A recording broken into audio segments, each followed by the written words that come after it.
All right, what's good, y'all? We gonna get to it, man. Week 3 thoughts.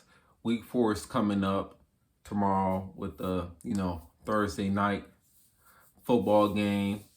The Lions at the Packers. So let me get to week 3. The Rams lost to the Bengals, a game that they should have won, not because of the refs, because Coach McVay did not run the ball enough. He did not call enough play action enough, wide receiver screen, tight end screens. Once the pass rush started to get closer and closer to sacking Matthew Stafford, it was just bad play calling and bad management by Sean McVay.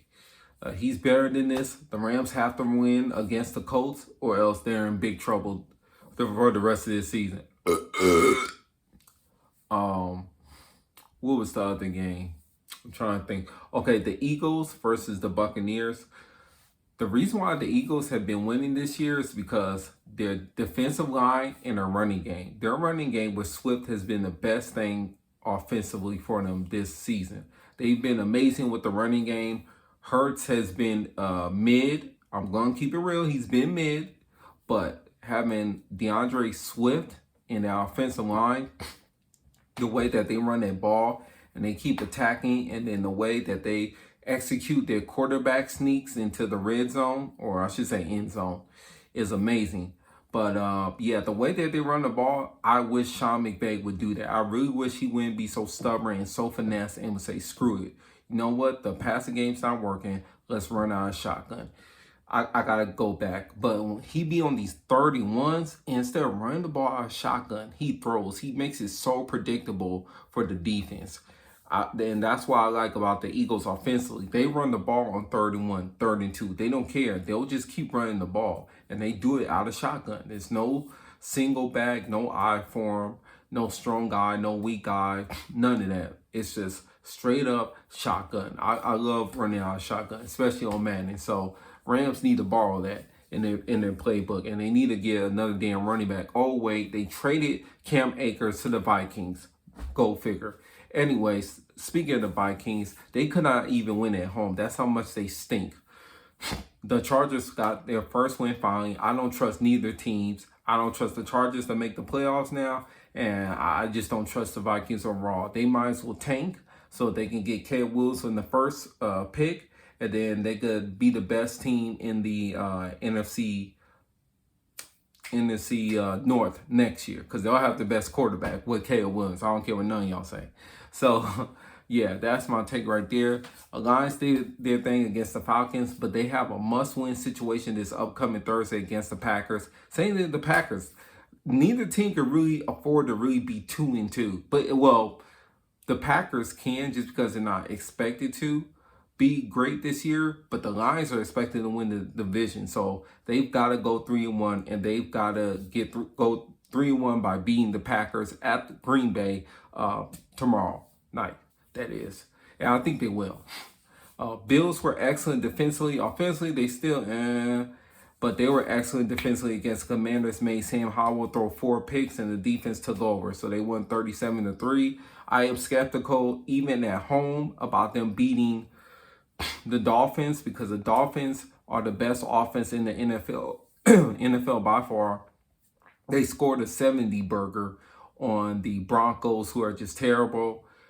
It's not even Russell Wilson's fault, but the fact that Russell Wilson hasn't been magnificent, he's going to take the blame. But Sean Payton really needs to take the blame.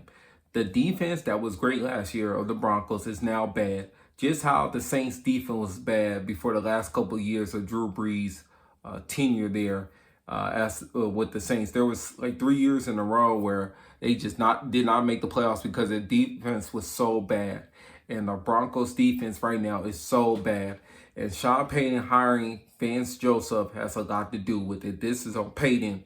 But offensively, Russell's going to take the blame because he got their contract and they traded, the farm for him, so to speak. Chiefs, they took advantage of the Bears like they should.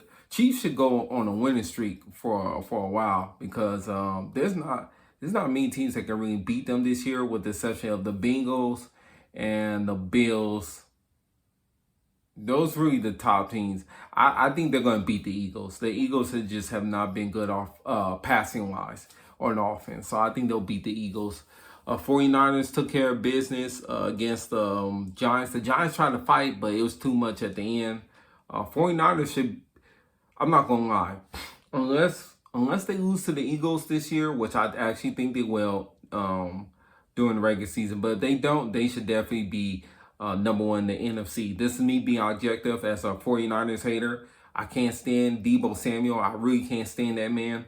And I can't stand the Predator, Fred Warner. But they are amazing. I have to give them kudos and, give credit where it's due. And Purdy has been doing his thing. I can't hate. Christian McCaffrey. McCaffrey. I said Crafty. Mick. You know what?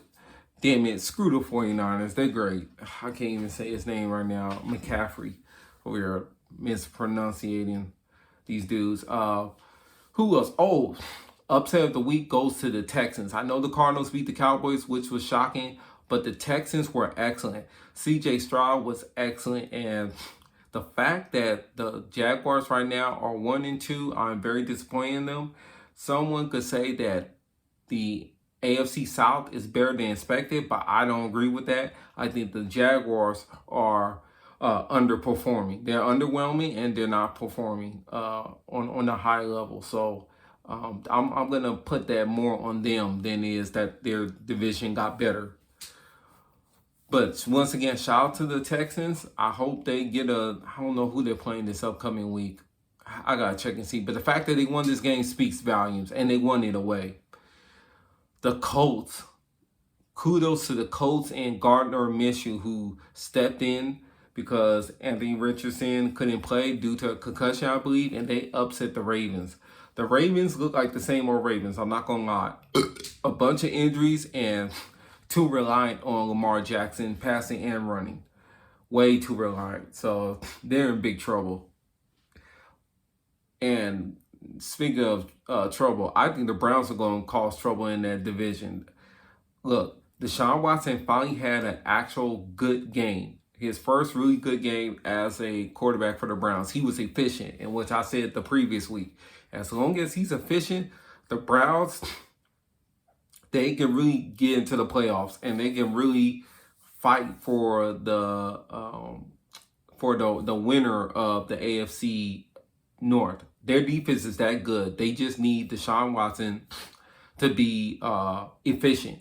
Honestly, he doesn't even have to be a superstar, which, I mean, eventually he does because of the contract. But I'm talking about, given their current situation, he just needs to be efficient. If he can pass about, I say between 65 to 70%, if he could hit that completion percentage per game, he's good to go, and they're going to win a bunch of games. I'm telling y'all, man.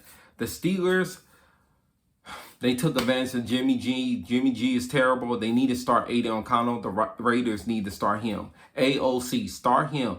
If you're going to have Jimmy G make all these mistakes, you might as well let the rookie make the mistakes. Steelers are winning because of their defense, plain and simple. I still don't trust their offense, but the defense has been doing their thing. Packers, they barely beat the Saints, so I don't trust the Packers, and I don't trust the Saints. They're about to face the Buccaneers, and if the Buccaneers are at home, I might end up edging the Buccaneers. I know they just lost to the Eagles, but that's the Eagles. The Saints' offense has been terrible. Their defense has been saving them this year thus far. That's why they're 2-1. But other than that, their offense has not been good, and I don't think it's going to get that much better. I'm going to be honest. I don't think it's going to get that much better. I mean, Derek Carr got hurt, so Jameis Winston's going to start. And, he be throwing picks. So, I think they're in some trouble. Panthers, they're going to keep on losing. But as long as the O-line gets better, I know Bryce Young's going to deliver eventually. Probably starting next year, though. Bears are terrible. They got a tank for Caleb as well. Who else got a tank? The Broncos got a tank, but the problem with the Broncos is they can't get rid of that Russell Wilson contract. No one's going to take on that deal, so they're screwed. They're going to have like a top-tier college quarterback prospect and Russell Wilson in the same damn room, quarterback group. But yeah, I'm trying to think who else. I mean, those are my main thoughts. I know I'm probably forgetting a team or two, but those. Oh, the Lions. You know, they beat the Falcons. I think I mentioned that. But yeah, man, those are my thoughts for week 3. We'll see what happens with week 4. I think the Lions going to beat the Packers, but we'll see. So, give me your thoughts on week 3. What was the upset of the week? Are you surprised about the Cowboys losing to the Cardinals? I'm actually happy the Cardinals won. They should beat the damn Giants too. Um, while we at it, I mean, yeah, but yeah, just man, just give me your take, man. Comments down below, man.